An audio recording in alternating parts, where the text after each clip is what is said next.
My name is Claire Kingston. I'm a tech CEO, a single mom, and until last week I still believed that family loyalty meant something. But at a children's birthday party, while pastel balloons floated in the breeze and laughter filled the air, my sister publicly humiliated my daughter. And I stood there, watching it happen until I didn't. You'll want to see what I did next. Before we dive into the story, tell me, where are you watching from? Drop it in the comments. I always thought I'd know the moment my daughter's heart broke. I imagined I'd feel it like a crack in my own chest, a primal mother's alarm. But when it happened, I almost missed it, because the moment was wrapped in pink streamers and sunshine and the sound of children's laughter.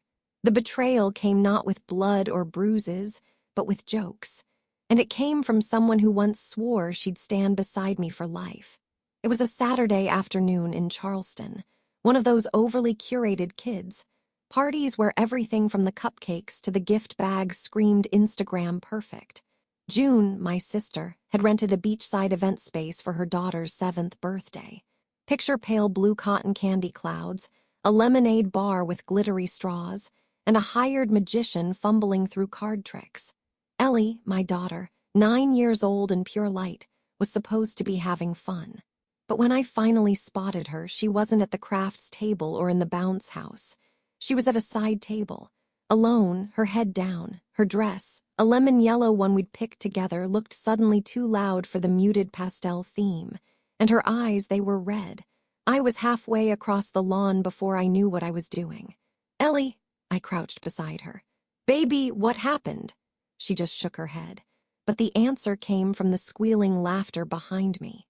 A circle of kids, maybe a dozen, stood around my sister June, who was in the middle of some performance, arms flailing like she was mimicking someone. I watched, frozen, as she scrunched her mouth into a slanted smile and dragged her words with a lisp that sounded eerily familiar. My stomach dropped. She said, "I like liberties and space unicorns," June shouted, and the kids roared with laughter. One boy clutched his stomach. Another clapped. June added, "Bless her heart, she really thought the sequins matched the theme." She was mocking my daughter, in front of strangers, in front of her own daughter's friends. A slow heat crawled up my spine. I hadn't felt that kind of fury since the boardroom days when a male investor once asked if I'd be more investable without the mom baggage. But this was worse, because this wasn't about business. This was my child. I stood, walked straight into the circle. "June," I said, calm but loud enough to silence the kids. She turned toward me, all fake charm. "Oh, Claire, we were just mocking Ellie," I finished for her. "You think that's funny?" She gave a dismissive little shrug, the kind that used to make teachers melt when we were kids. "She's fine, she just didn't fit in." The air turned cold. Even the kids sensed the shift. They quieted, their faces caught between confusion and curiosity. I didn't raise my voice. I didn't need to. I took Ellie's hand. "We're leaving." Behind us, I heard the awkward laughter restart, quieter this time. A few mothers whispered to each other. June muttered something I didn't catch, probably a snide jab about overreacting. But none of it mattered. I was already walking Ellie through the crowd of pastel balloons, past the magician who suddenly looked like he wanted to disappear himself, past the lemonade bar, the cake shaped like a carousel, and the fake smiles of family who had just watched this unfold and said nothing. I didn't look back. I didn't owe them that. In the car, Ellie kept her gaze fixed on her hands. I reached over to tuck a strand of hair behind her ear, and that's when I saw it. She was trembling. Whatever June had started today, it wasn't over. But neither was I, because if she thought humiliating a child made her powerful, then she forgot who she was dealing with.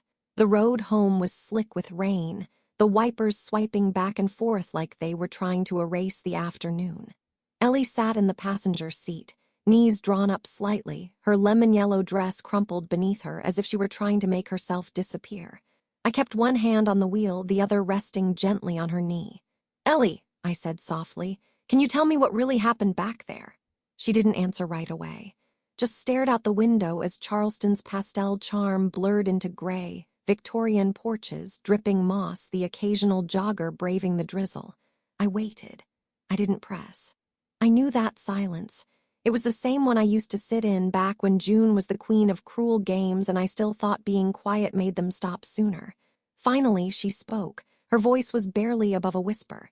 She made fun of the way I talk. I glanced at her, eyebrows furrowed. June, Ellie nodded. She copied my lisp, right in front of everyone. A cold knot formed in my stomach. And then, she continued, her voice hitching, she told them I dressed like a birthday clown. Said I probably picked my dress because it reminded me of a banana. I closed my eyes briefly, then forced myself to stay calm. Did anyone say anything? Step in. Ellie shook her head. They laughed, even some of the moms. The grip on my steering wheel tightened until my knuckles turned white. This wasn't just teasing. This was performance humiliation. And it had worked. Ellie had gone from excited guest to emotional target in minutes. She said I'm too weird for parties, Ellie added, and this time she didn't whisper it. She said it like a fact, like she believed it. That's when I pulled the car to the side of the road. The windshield wipers kept moving, but everything else stilled. I turned in my seat to face her. Look at me. Ellie hesitated, then met my eyes. Hers were rimmed with pink, like she'd used up all her tears, but the ache still lived behind them. You are not too weird for parties, I said. You are creative and brilliant and beautiful, and anyone who can't see that isn't worth your time, least of all people who think mocking others is a form of bonding. She didn't nod, she didn't cry, but her lip quivered just slightly, and I knew she heard me even if part of her didn't believe it yet. She did it so casually, Ellie murmured. Like it was nothing. I leaned back into the seat. That part I understood all too well. That was June's gift. She could coat venom in charm, cruelty in comedy, and she had perfected the art of pretending that her little stabs were just jokes. The same way she used to call me Miss Robot at family dinners because I liked order. The same way she would turn every compliment I got into a backhanded joke. Eau Claire got an A because she has no life. And now she had turned her talents on my daughter. Ellie sniffed, wiping her face on the sleeve of her cardigan. I just wanted to make friends. I thought if I wore something bright, they'd talk to me, but it just made it worse. You don't need to dull yourself to be accepted, I said, but the words felt small next to the weight of what had happened. We sat in the car for a few more minutes. The rain softened to a mist. Ellie looked down at her lap. Are we going to tell Grandma and Grandpa? That question struck a chord, because I already knew how it would go. They'd say June didn't mean it. That it was just her way, that I was probably overreacting again. I looked at her and said, we'll handle this in our own way, but yes, they'll know, everyone will. She nodded slowly, then, surprising me, reached out and took my hand. Thanks for leaving when you did, she said, even if it was embarrassing. I squeezed her fingers gently. Sweetheart, I'd leave the world behind if it meant protecting you. And I meant it. As I pulled back onto the road, one thing became painfully clear. This wasn't going to fade away with a few comforting words or a warm bath. This was the beginning of something bigger. The damage had been done, and June had no idea the storm she'd just unleashed. It started as a flicker on my screen. I had just tucked Ellie into bed, her face still puffy from crying, her unicorn nightlight casting soft swirls on the ceiling, when my phone buzzed with a notification. I was standing in the hallway, cup of chamomile in hand, when I opened it. Someone had tagged Ellie in a video on Instagram. My first instinct was confusion. My second was dread. The thumbnail alone made my heart stutter, Ellie mid-sentence, her little mouth slightly open, eyes watery. The caption read, Birthday Clown Chronicles Face. I tapped play. And just like that, my breath stopped. There she was, my daughter. In the middle of the birthday lawn, standing uncomfortably in her yellow dress, trying to say something. The audio was choppy but clear enough. Ellie stammering out a defense, something about how she liked her dress, how she thought it looked cheerful. But every word was drowned out by laughter. Children shrieking, mocking, phones filming. And there, front and center, was June, egging them on. You guys, she said, liberties. She cackled, leaning into the moment like a stand-up comic milking a punchline. I swear she's from another planet, Planet Glitterglitch. More laughter. Then a close-up zoom from one of the kids, Ellie's face, crumpling. She was trying so hard not to cry, I froze. My heart pounded in my throat. And then I hit replay. Not because I wanted to, but because I couldn't believe it. I couldn't accept what I'd just seen. I watched again. And again. 5 times. 10.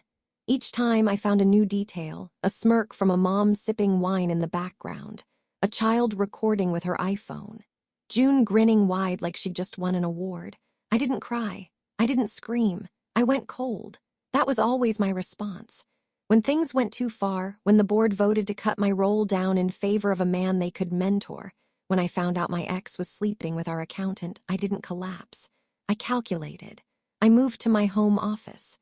The room smelled like cedarwood and quiet resolve. Shelves lined with awards from the tech industry. Magazine covers with my face. Whiteboard scrawled with strategy notes and next quarter projections. But none of it mattered right now. Tonight, this room wasn't for business. It was a war room.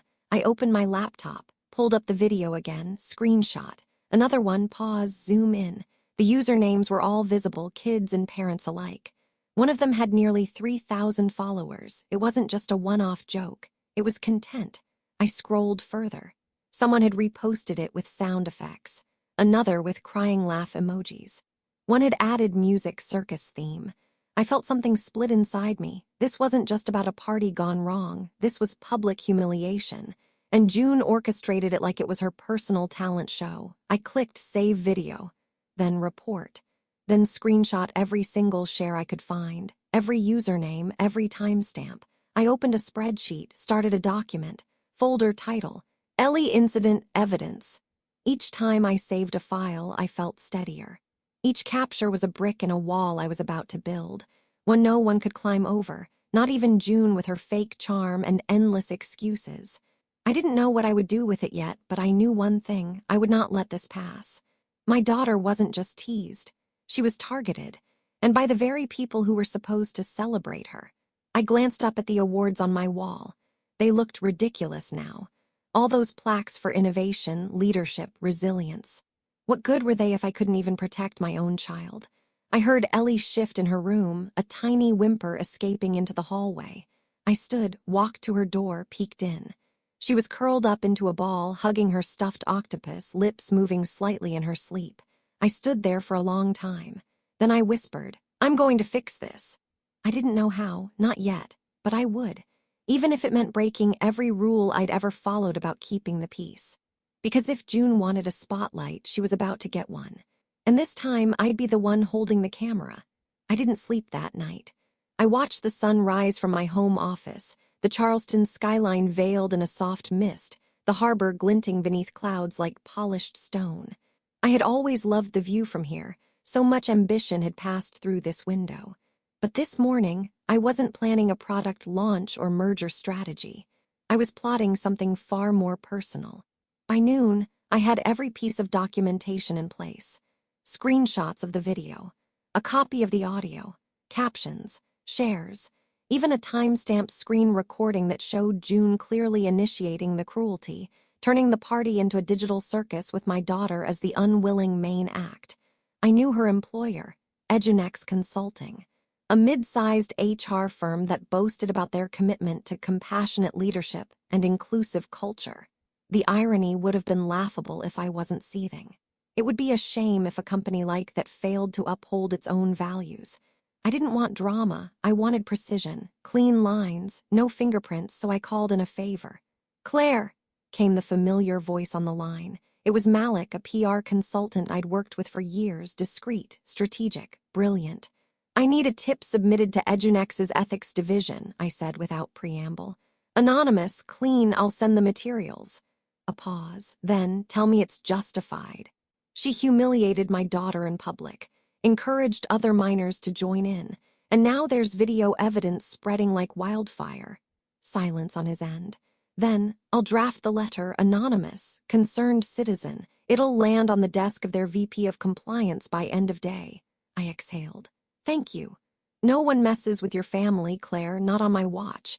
I hung up and forwarded everything, then deleted the call log and texts, even my browser history. Not because I was ashamed, because I wanted June to wonder. I wanted her to feel the shift but never see it coming.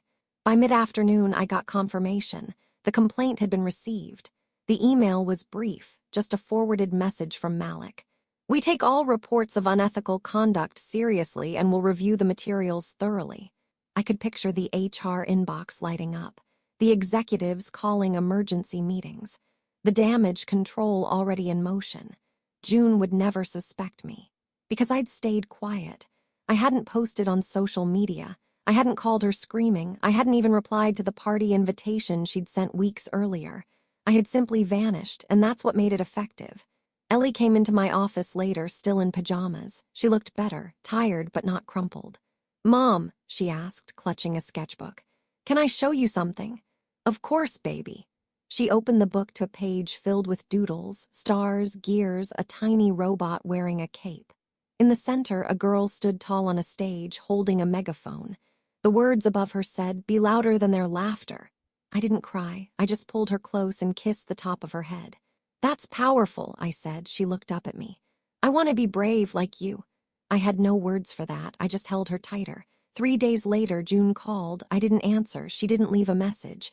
But that evening, I got a text. "June, did you do something? I got a formal notice at work."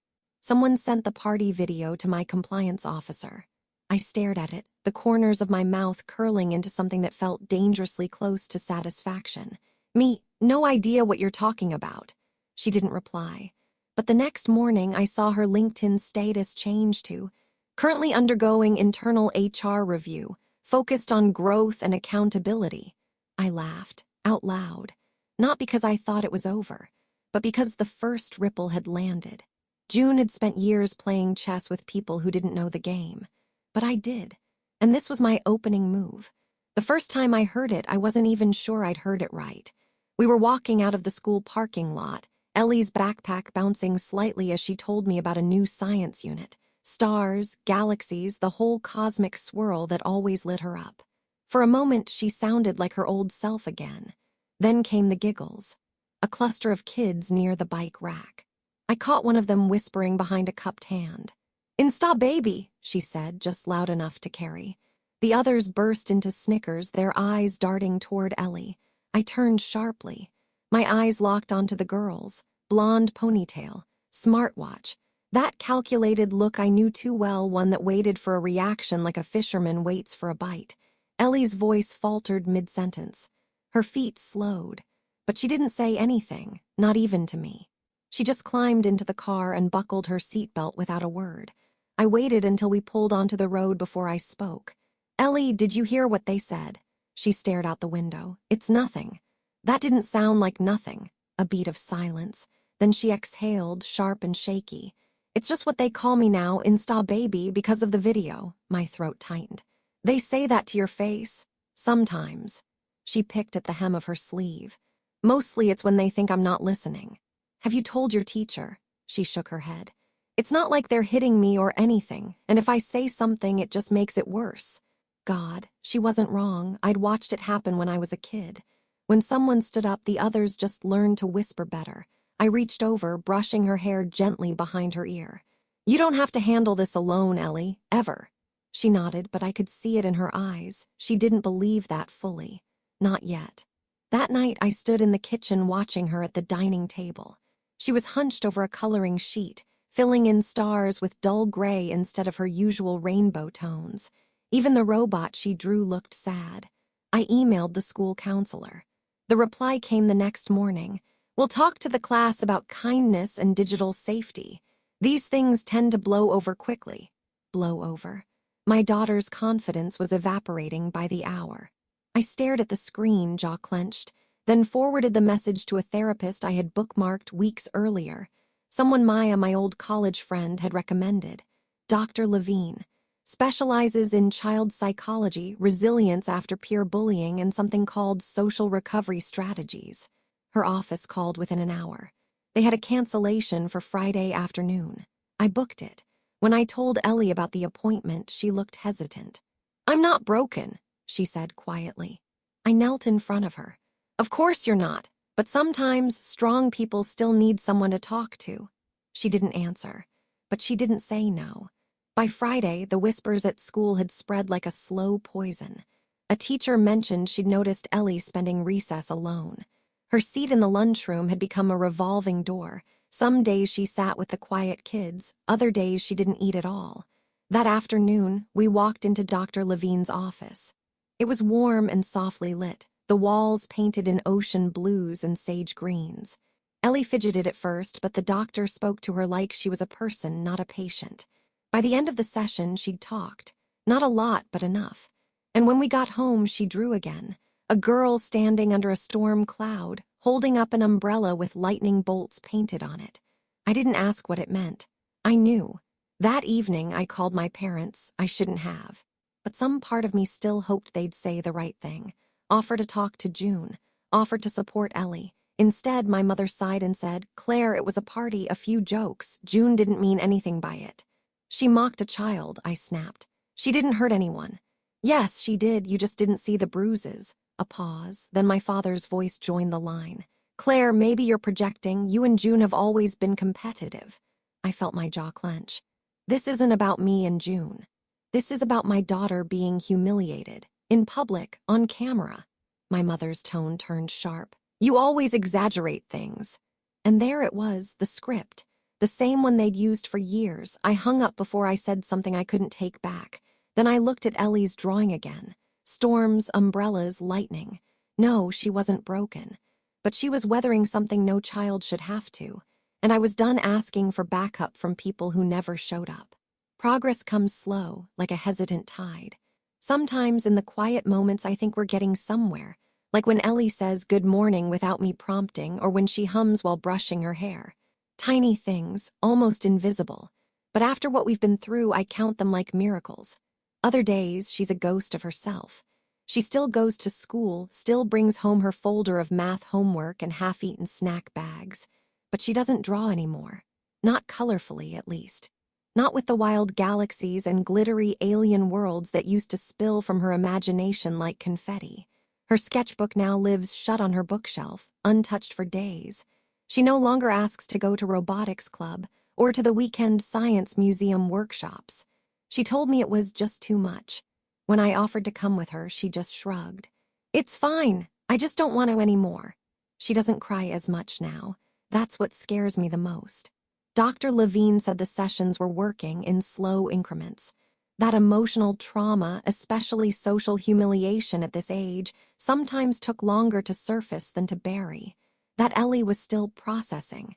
"She's guarded," she told me during one of our check-ins. "But she's brave. You did the right thing bringing her here early. Prevention is always better than repair."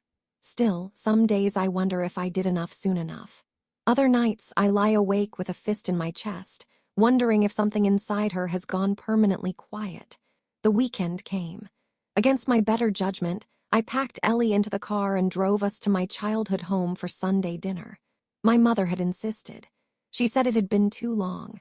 "We don't want to lose touch over a little misunderstanding," she said, in that sugary tone she reserves for guilt-laced invitations. As we pulled into the driveway, Ellie glanced at me. "Can we leave early if it's weird?" "Absolutely," I told her. "We'll make up a reason and sneak out."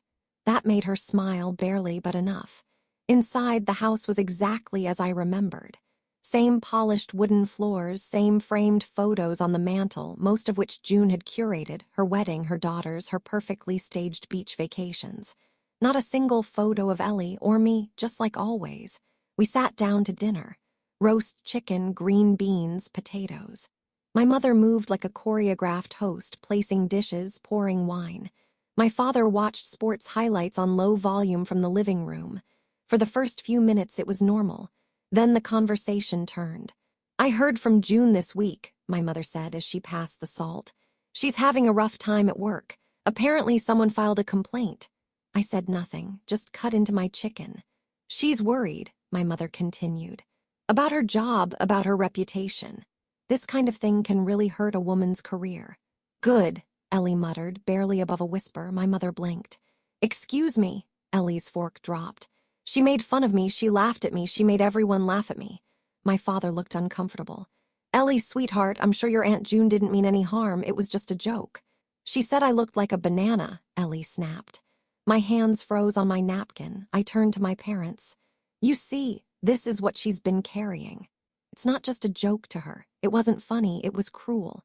"But Claire," my mother said gently. You've always been so sensitive about these things. June has that kind of humor. She always has. You used to laugh too, remember? I stared at her. When I was 10, she locked me out of my own birthday party. She stole my diary and read it to our cousins. My mother waved her hand. That was decades ago. You girls always had a complicated dynamic. No, I said, voice tight. June had power, I had silence. My father sighed. Can't we just move forward? It's not like she meant for Ellie to get hurt. She posted the video, I said. She encouraged kids to mock her. She made my daughter into a punchline. My mother's voice sharpened. So you went behind her back and cost her her job? Not yet, I said evenly. But if it comes to that, she earned it. The room fell silent. Ellie pushed her plate away. I'm not hungry. I stood. We're leaving. But dinner, my father began. Was a mistake, I said. I took Ellie's hand and walked out without another word. That night, Ellie climbed into bed beside me, uninvited, and curled under my arm like she used to when she was small. Do you think they'll ever get it? She asked. No, I whispered. But you don't need them to. She rested her head on my chest. And for the first time in weeks, she fell asleep before me. Later that night, I found myself in the living room again. The rain had started, Charleston's soft, moody kind that tapped on the windows like an old memory asking to be let in. I curled up on the couch with a blanket and a mug of tea I never drank. My laptop was open beside me, but I wasn't working. I couldn't. Ellie was asleep again. I had checked 3 times, and yet I couldn't stop feeling like she was still in danger. Not from strangers. From the people who were supposed to love her. From the ones who had hurt me, too. I walked over to the bookshelf and pulled out an old photo album. The kind with sticky pages and yellowed plastic sleeves. I hadn't touched it in years. Maybe decades. There she was, me at 10 years old. In one picture, I'm blowing out candles on a Barbie cake. In another, I'm sitting cross-legged on the porch with a paper crown slightly crooked on my head. But what stopped me was the third photo. I'd forgotten it even existed. I was standing in the corner of the room, off to the side of the other kids. My smile was off, like I wasn't sure I belonged in the frame. My hands were clenched at my sides. My dress, pink with little stars, was stained with juice. And in the background, June was laughing, pointing at me, a group of cousins beside her, all giggling. I remembered that day. I had wanted to play a space explorer game. June told everyone I still believed in aliens. Then she accidentally told them I still wet the bed, which wasn't even true anymore. That was the day I stopped inviting people to my birthdays. I sat down with the album in my lap and let the years crash over me. The stolen diary, the rumor she spread in middle school about my first crush, the time she hid my debate notes and said it was to toughen me up, and the way our parents always brushed it off. She's just teasing, don't be so serious. She's jealous of how smart you are. Don't let it get to you. But it got to me. It changed me. I became the quiet achiever, the overpreparer, the girl who built walls of spreadsheets and goals to keep herself safe from humiliation. And now Ellie was starting to shrink the same way. No more. I stood and walked to the sideboard where I kept some of my older framed photos, one in particular. It was me, again at 10, sitting alone under the oak tree in our backyard, tears streaking my face. I didn't even remember the photo being taken. I set it next to the one I took of Ellie 2 weeks ago after the party, the one where she's drawing with her head bowed, shoulders slumped in that same quiet defeat. They looked like the same child. No, not again, not with Ellie. I whispered the words out loud before I even realized I'd spoken. My fingers hovered over the frame. I clenched my jaw, because something shifted in me at that moment, not a scream, not a breakdown, something colder, more focused. I would not let my daughter become a footnote in someone else's joke. I had allowed myself to believe that setting boundaries meant avoiding conflict, that cutting people off made me cold. But now I saw it clearly. Silence was complicity, and generational wounds don't heal by waiting. They end when someone stops apologizing for making other people uncomfortable. The next morning, I woke up before Ellie. I made breakfast, poured coffee, and opened my laptop again. Not to work, to write. I opened a blank document and typed, list of everything I should have said to my parents. Then below that, list of everything I will never let Ellie endure. It was long, but it was honest. The call came just after noon. I was mid-presentation, standing in a glass conference room explaining quarterly targets to my team when my phone buzzed. It was the school. The receptionist's voice was tight. "Miss Kingston, Ellie is very upset. We think you should come pick her up." No details. Just a pause filled with quiet urgency. I didn't ask questions. I grabbed my bag and left the office without explanation. When I got to the front office, Ellie was sitting on a bench, her face buried in her hands. Her whole body was curled inward, like she was trying to fold herself into nothing. Beside her, the counselor, Ms. Rayburn, stood with that concerned but detached look I've grown to loathe. The kind people wear when they've failed to stop something but still want credit for noticing. "What happened?" I asked, crouching beside Ellie, brushing her hair back. Ellie didn't lift her head. Her breath came in short, sharp bursts. "She won't say much," Ms. Rayburn offered. "But there was an incident." I stood. "What kind of incident?" The counselor hesitated. "Someone accessed the school's audio system this morning during second period and played a recording over the intercom." "What recording?" Her expression said it all. I felt my stomach drop. No, they didn't." She nodded grimly. It was short, only 10 or 15 seconds, but enough to identify Ellie's voice. And the laughter. I clenched my fists. "You're telling me someone broadcasted the party video, that video, over the school's speakers?" "We're investigating," she said quickly. "We've alerted administration. It was unauthorized." My heart raced as I turned back to Ellie. Her knees were pulled up to her chest now, fingers gripped tightly in her sweater sleeves, like she was trying to disappear again. It had followed her.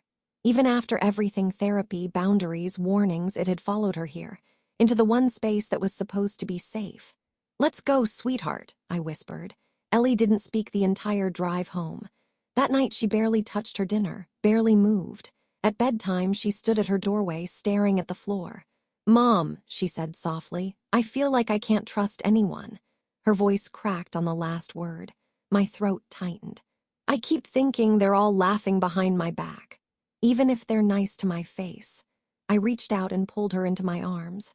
"You don't have to trust everyone, Ellie," I said. "Just me, start with me, I'm not going anywhere." She nodded, but it was stiff, fragile. The next morning, we had a follow-up with Dr. Levine. I explained what happened. The moment I mentioned the school intercom, her face shifted. After the session, she sat with me alone. "She's showing early signs of acute social anxiety," Dr. Levine said. "Hypervigilance, emotional shutdown, avoidance behaviors." My chest ached. "What do we do?" "She needs a reset, a new environment, somewhere she doesn't feel watched or judged. If it continues like this, the fear of being seen could become chronic." I swallowed hard. "Like permanent?" "In some children, yes." I nodded slowly. I knew what I had to do. I just didn't know how to explain it to Ellie. Later that night, I sat on her bed, watching her sleep, arms curled around her stuffed octopus, eyelids twitching with dreams I couldn't enter. And I knew. This wasn't just about standing up to June anymore. It was about saving my daughter before the damage cemented. A new school, a new start, a new chance. Whatever it took, wherever it took us, I'd make it happen. Because now the war wasn't just personal. It was urgent. 3 days later, I walked into our real estate agent's office and said the words I never thought I'd say. "We're selling the house." She blinked. "That's a big move, Claire." I nodded. "So is watching your daughter unravel day by day." I'd already done the research. Asheville. A private, progressive academy with a strong emotional wellness program, robotics lab, and zero tolerance for bullying, not just in words, but in action.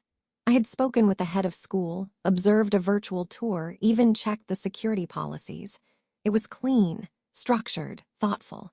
It was the kind of school I wish had existed when I was Ellie's age.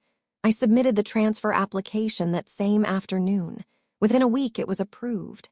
Packing up the house should have felt like grief, but instead, it felt like exhaling. Every drawer I emptied felt like shaking dust off old silence. Every box I filled marked a page turned. Ellie didn't say much at first. She wandered room to room, touching familiar corners like she was trying to memorize them. But the day we packed up her bedroom, she asked quietly, "Do I get to choose my new room's color?" "Anything you want," I said. "Even galaxy purple." I smiled. "Especially galaxy purple." That night, she helped me bubble wrap her telescope. She labeled her own boxes with drawings of stars and little aliens waving goodbye. On our last morning in Charleston, we stood at the kitchen island eating bagels from paper napkins. The windows were open. The air smelled like jasmine and goodbye. "Will we ever come back here?" Ellie asked. I hesitated. "Maybe," I said, "but not for a while and not the same way." She nodded like she understood something deeper than I had meant. The new condo in Asheville was smaller. 2 bedrooms, open layout, a tiny balcony overlooking the river, but it was ours. The first night, I lit candles and ordered her favorite pizza.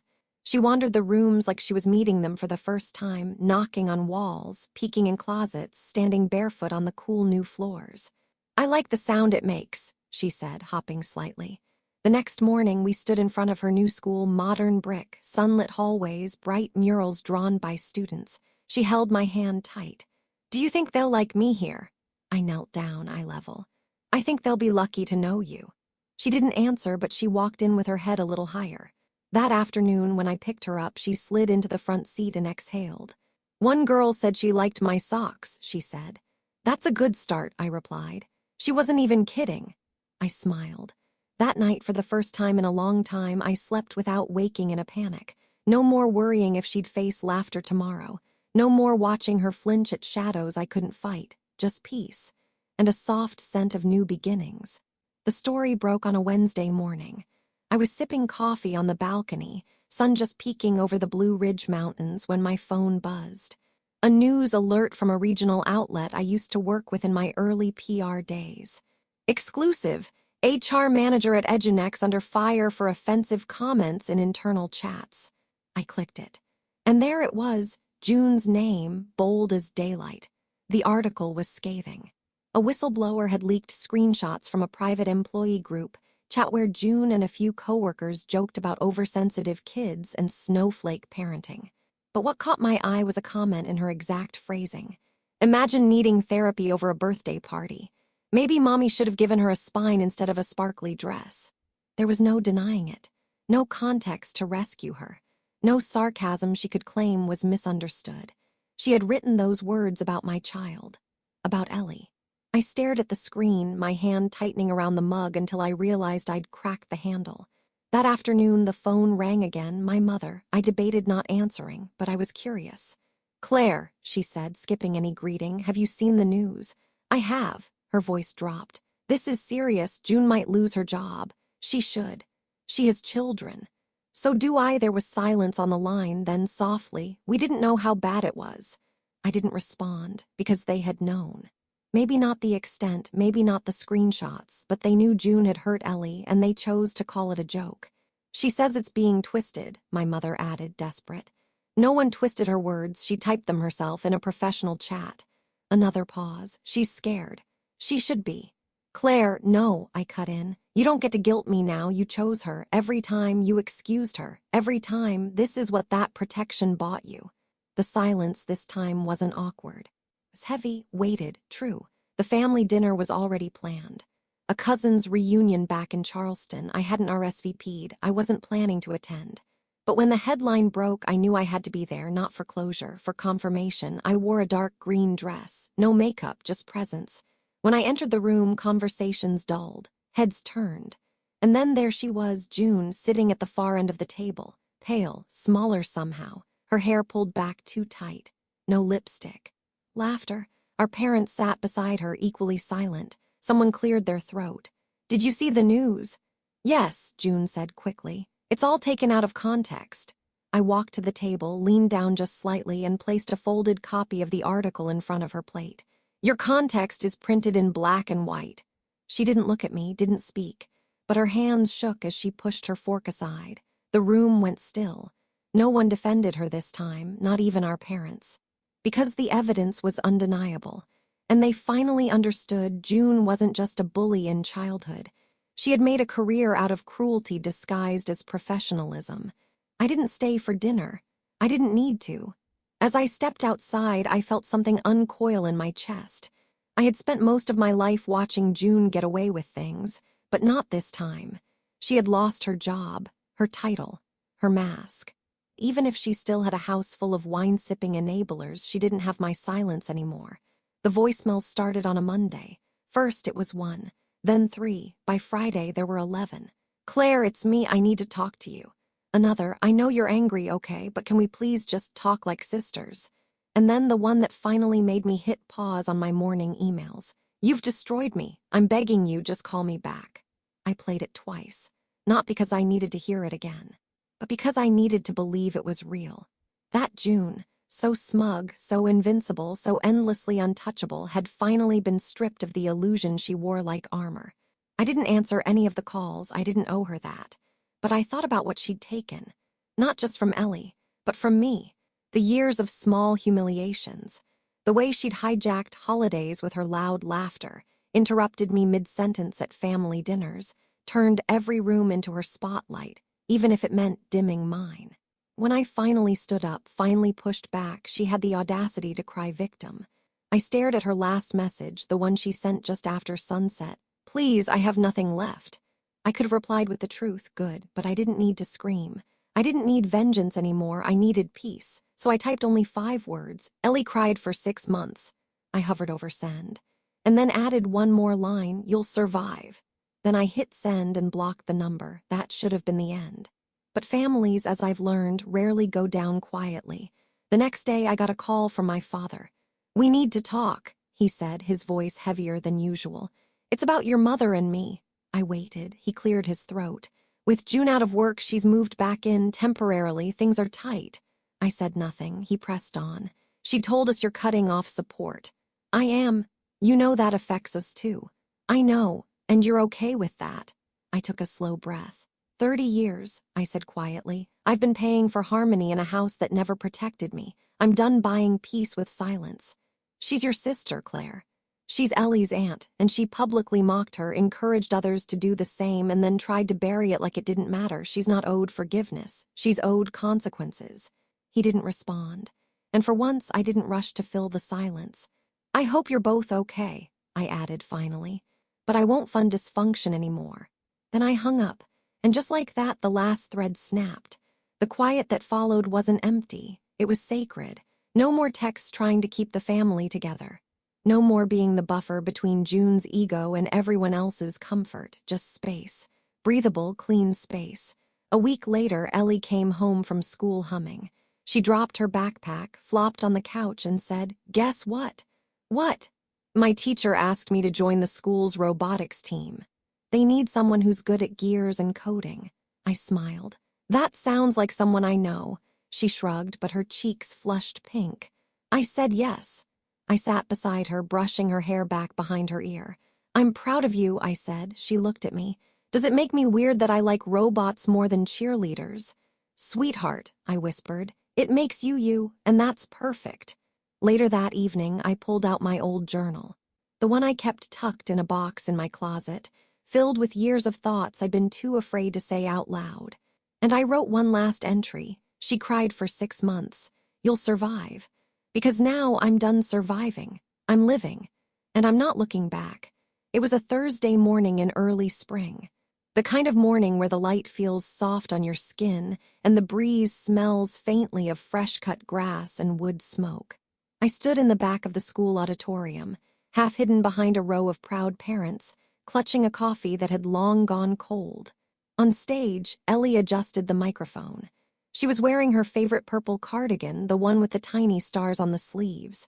Her sneakers peeked out from under the hem of her jeans, scuffed but proud. And her voice, God, her voice was calm, clear, steady. "Hi," she began, scanning the audience with that quiet confidence she used to hide deep in her pocket. "My name is Ellie Kingston, and today I want to talk about something that doesn't get discussed enough at our age, online bullying and what it does to your heart." I pressed my hand to my chest, not because I was emotional, though I was, but because I was watching a miracle unfold in real time. It had been 4 months since we moved. 4 months of breathing in a different kind of air, one without whispers or tension, where Ellie could exist without apology. She had found her rhythm. Robotics after school. Group projects where her ideas weren't stolen or laughed at. Sleepovers with kids who liked space documentaries and building things out of scrap metal. Her therapist said the shift in her was measurable. Resilience in motion, she called it. She was healing. And I was too. Back on stage, Ellie continued. People think bullying is loud, like shouting or shoving. But sometimes it's quieter. It's laughter in the background, a screen that lights up with your face when you didn't give permission. A joke that never stops echoing, even when no one's saying it out loud. There was a hush in the room, a reverence. She wasn't crying. She wasn't afraid. She was teaching.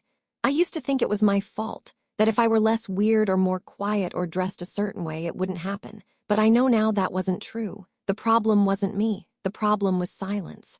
I felt my throat tighten, because those weren't just her words.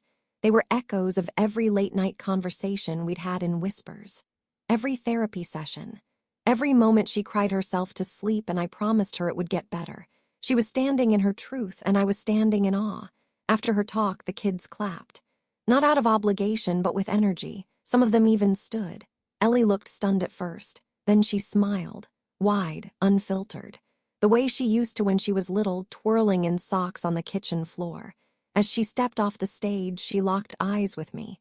I mouthed, "You were amazing." She didn't say anything, just ran into my arms, and for the first time in a long time, I felt something deeper than relief. I felt peace. That night, as we sat on our little balcony overlooking the river, Ellie turned to me. "You know what the best part was?" she asked. "What?" I wasn't scared. I nodded, brushing a strand of hair behind her ear. "That's what happens when you stop letting people decide how small you have to be." She smiled at that. Then, after a pause, "Do you think Aunt June saw the video?" "I don't know," I said honestly. "But even if she did, it wasn't for her, it was for you." She leaned her head on my shoulder. "I think I like this life," she whispered. "It's quiet, but it's real." I wrapped my arm around her. "Me too, baby, me too." The old house was long sold. June was working 2 jobs now from what I'd heard through the family grapevine. She hadn't called again, not even once. I assumed our parents still saw her, still made excuses over weak tea and stale loyalty. But none of that mattered anymore. Not here. Not in the little condo with the lavender candles and the wall covered in Ellie's new artwork. She had just finished a painting, a galaxy with a girl floating in the center holding a glowing robot's hand. Above them, it read, "You don't need a crowd to be powerful." That's what she'd become, quietly powerful, just like her mom. 2 years later, we returned to Charleston. Not to stay, not to visit family, just to speak. Ellie had been invited to give a keynote at the state's Youth Leadership Conference, an event for young voices who'd overcome adversity and turned it into advocacy. When the email came through, she'd screamed so loudly I dropped my coffee. "I got it," she'd said, jumping around the living room, socks sliding on hardwood. And now, here we were, back in the city where it all began. This time, everything was different. She stood backstage, hands folded calmly in front of her. She wore a sleek navy jumpsuit and a silver necklace with a tiny gear charm, a nod to her robotics team. Her hair was pulled back in a low ponytail, her shoes polished, and her shoulders upright. No shaking, no shrinking, just stillness. I stood a few feet away with the event coordinator, watching her. "You sure she's only 13?" the woman whispered. "She's been through more than most adults," I said. "She earned that stage." The lights dimmed, her name was announced, and just like that, she stepped into the spotlight. "Hi," she began, her voice ringing clearly through the auditorium. "I'm Ellie Kingston. 2 years ago, I was known as something else. Insta Baby. Banana Girl. That kid from the birthday video."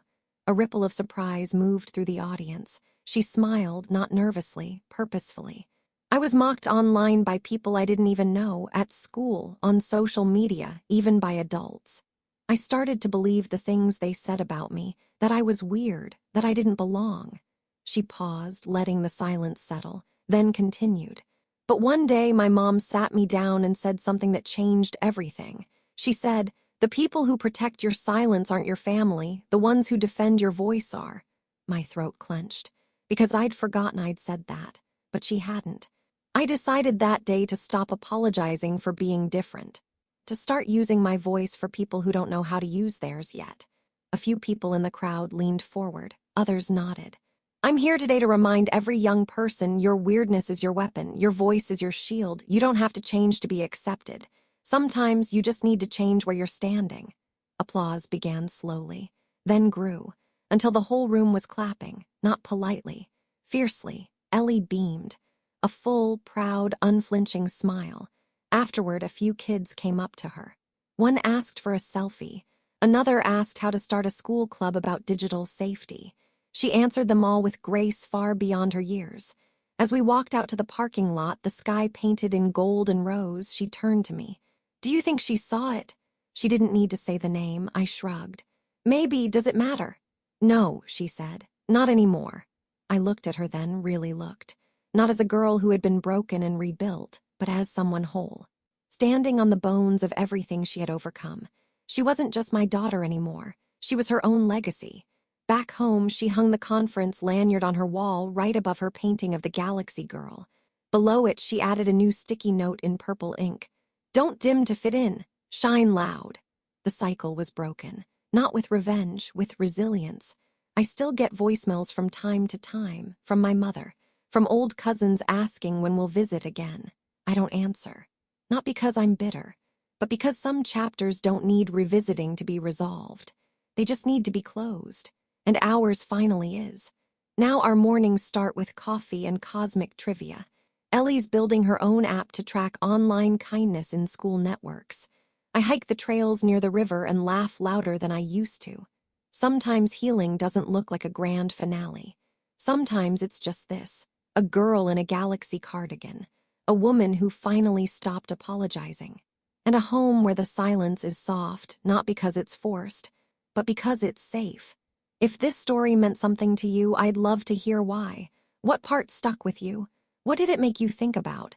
And if you've ever been the one to break a family pattern, know this: you didn't just survive. You made space for someone else to thrive.